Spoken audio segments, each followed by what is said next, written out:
Inilah kisah yang membuat para ulama menangis. Seekor anjing yang dimuliakan Allah hanya karena ia memilih teman yang beriman. Pada masa dahulu, hiduplah sekelompok pemuda beriman yang dikenal sebagai Ashabul Kahfi. Mereka adalah pemuda yang jujur, pemberani, dan hatinya dipenuhi cahaya tauhid. Namun di antara mereka, ada satu makhluk yang tak pernah kita sangka. Seekor anjing yang disebut para ahli tafsir sebagai Qithmir. Ia bukan ahli ibadah, ia bahkan hanyalah binatang yang mengikuti kemana para pemuda itu pergi. Semuanya bermula ketika para pemuda itu melarikan diri dari kejaran Raja Zalim, seorang penguasa yang memaksa rakyatnya meninggalkan iman. Ashabul Kahfi memilih hutan, lembah, dan gunung berbatu demi mempertahankan tauhid, dan di belakang mereka berlari anjing ini.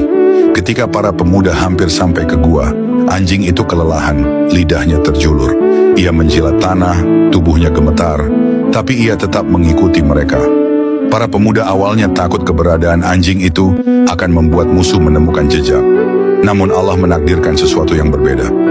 Bayangkan, di depan pintu gua, anjing itu duduk, meluruskan kedua depannya, menghadap keluar seakan siap mati demi melindungi para pemuda.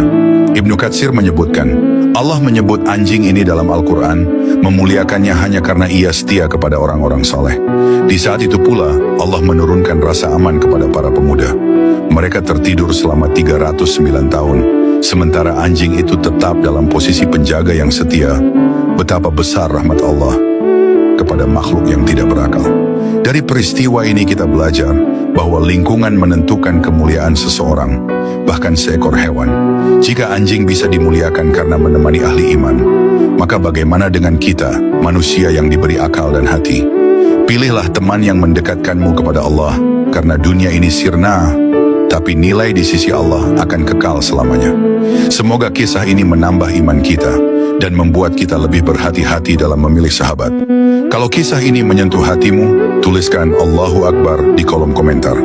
Bagikan agar lebih banyak orang mengerti indahnya berteman dengan orang-orang beriman.